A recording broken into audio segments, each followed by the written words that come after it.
Salutare, prieteni! Astăzi vom despacheta acest pistol de sablat. Este un pistol de sablat comandat pe AliExpress. A costat undeva la 70-80 de lei, nu mai știu exact, nu foarte mult. Acesta a venit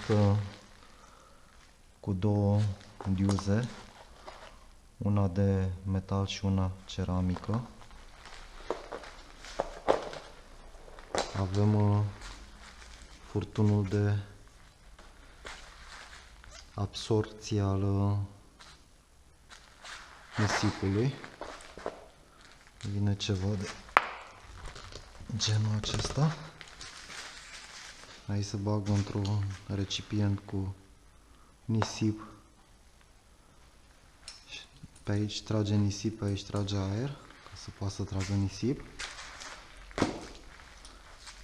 Avem o mufă de cuplare pe care trebuie să o schimbăm.